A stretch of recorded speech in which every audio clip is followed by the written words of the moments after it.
There's a blue Honda CRV sitting in an FBI impound lot in Tucson, Arizona. It has been there for 45 days, and no one is allowed near it. Not the family, not the lawyers, not even local law enforcement. Now, when the government holds a vehicle for that long, most people assume it's a paperwork issue, a bureaucratic delay, the kind of thing that happens when agencies don't communicate with each other. But that's not what's happening here. The FBI isn't waiting on paperwork. They're waiting on data. Because inside that blue Honda CRV is what investigators are privately calling the digital brain of this entire case. A system of embedded technology so layered, so deliberately installed, that their forensic tech teams have been working around the clock just to fully understand what they're looking at. And here's the number that should make your blood run cold. 10%. According to sources close to the investigation, only 10% of the digital data recovered from that vehicle has been leaked to the public so far. And that 10% alone is already enough to dismantle one of the most powerful media families in America, the Guthrie family. Think about that for a moment. While cameras across the country were focused on Savannah Guthrie, one of the most recognized faces on American television, standing in front of those cameras with tears in her eyes, pleading for information about her missing mother-in-law, federal agents in Tucson were doing something very different. They were pulling apart that blue Honda CRV, seat by seat, panel by panel, wire by wire, two completely different images, two completely different realities. And somewhere between those two realities is the truth. Let's go back to the night of January 31st. Catalina Foothills, Tucson, Arizona, one of the most affluent neighborhoods in the entire state. Wide roads, large properties, the kind of neighborhood where people feel safe, where people don't expect anything to go wrong. Nancy Guthrie is 84 years old. By all accounts, she is sharp, independent, and deeply loved by those around her. She is a mother-in-law of Savannah Guthrie, the co-host of NBC's Today Show, a woman with a $40 million net worth, a household name, an influence that stretches far beyond television. That detail matters. Remember it. Now, on the night of January 31st, Nancy is not alone. She is with her daughter Annie and Annie's husband, Tommaso Cone. The evening appears normal. A family gathering, dinner, conversation. Nothing out of the ordinary. At 9:48 p.m., Tommaso drops Nancy off at her home. He watches her walk toward the door. He drives away. That is the last confirmed visual anyone has of Nancy Guthrie. Now, here is where the timeline begins to fracture. At 1:47 in the morning, almost 4 hours after Tommaso dropped her off, the Ring doorbell camera at Nancy's property goes offline. Not a power outage. Not a glitch. Not a dead battery. It was manually cut. Someone, either inside that property or close enough to access its system, deliberately disabled that camera at 1:47 a.m. And they did it in a way that looked, at first glance, like a technical failure. But investigators didn't buy it, because 41 minutes later, at 2:28 a.m., something else happened. Nancy Guthrie's pacemaker stopped syncing. Now, for those of you who don't know, modern pacemakers are Bluetooth-enabled devices. They sync regularly with monitoring systems that track heart rhythm, activity levels, and device performance. That data is transmitted continuously. It is, in many ways, a real-time health broadcast. At 2:28 a.m., that broadcast went silent. No signal, no data, nothing. And this is the moment when investigators stopped treating this as a missing persons case and started asking a very different kind of question. Because Nancy Guthrie isn't just an elderly woman who wandered off. She is the mother-in-law of one of the most powerful women in American media.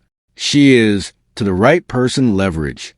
And with $40 million sitting behind the Guthrie name, leverage is exactly what someone was looking for. Now, let's talk about what the FBI actually found inside that blue Honda CRV, because this is where the case goes from disturbing to something on a completely different level. When federal forensic teams began their deep examination of the vehicle, they found something hidden inside the car's interior lining, not placed carelessly, not tucked under a seat by an amateur. It was professionally installed, a military-grade signal jammer. This is not a device you can order online. This is not something built in someone's garage. Military-grade signal jammers are specialized equipment, tightly controlled, and their presence in a civilian vehicle raises an immediate and very serious question. Who had the resources, the knowledge, and the access to put this here? Now, here's what this device was designed to do. It emits a frequency pulse, a targeted electromagnetic signal that blocks all Wi-Fi and cellular communication within a 50-foot radius. Everything within that range goes dark. Phones, smart devices, Bluetooth monitors, Ring cameras, pacemakers. Think about that sequence again. 1:47 a.m., Ring camera goes offline. 2:28 a.m., pacemaker stops syncing.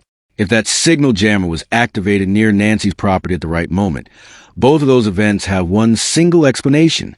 One device, one trigger, one plan.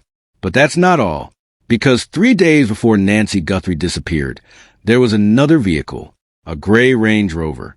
Witnesses reported seeing it in the Catalina foothills neighborhood multiple times over the course of those 3 days. It wasn't parked. It wasn't stopped. It was moving slowly, deliberately, as if it was learning the area, mapping it. But here's the detail that investigators latched onto immediately. That same gray Range Rover was spotted on surveillance footage 3 days prior, outside NBC Studios in New York City, the same building where Savannah Guthrie goes to work every single morning. So now you have a vehicle that connects two locations, two cities, 2,000 miles apart. Tucson, New York, a 50-foot radius jammer installed by someone who knew exactly what signals they needed to block, and a disappearance that was timed down to the minute with terrifying precision. This was not random. This was not a crime of opportunity. This was planned. Now we come to the piece of evidence that changed everything. The piece of evidence that made federal investigators realize the full scope of what they were dealing with. It came from the black box. Inside the Blue Honda CRV, forensic teams discovered an embedded audio capture system, not the car's standard recorder, something additional. Something that had been installed alongside the jammer. A secondary device, quietly logging sound in short snapshots. And at 9:55 p.m. on the night of January 31st, 7 minutes after Tommaso dropped Nancy off, this device captured a 10-second audio snapshot. 10 seconds. That's all it is. But those 10 seconds have reportedly shaken this investigation to its core.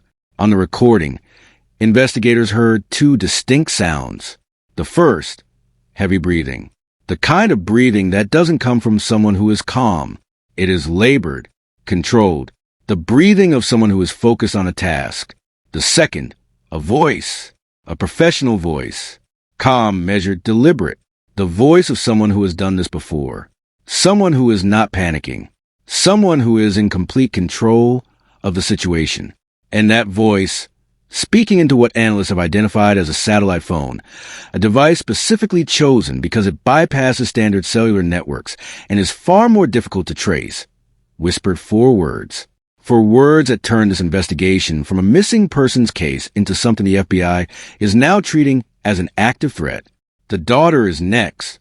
4 words. Let that sit for a moment. The daughter is next. Think about what that means. Think about who it implicates. Think about who the daughter refers to when Nancy Guthrie is the woman who has disappeared. The moment that audio was verified by forensic analysts, the case was immediately upgraded.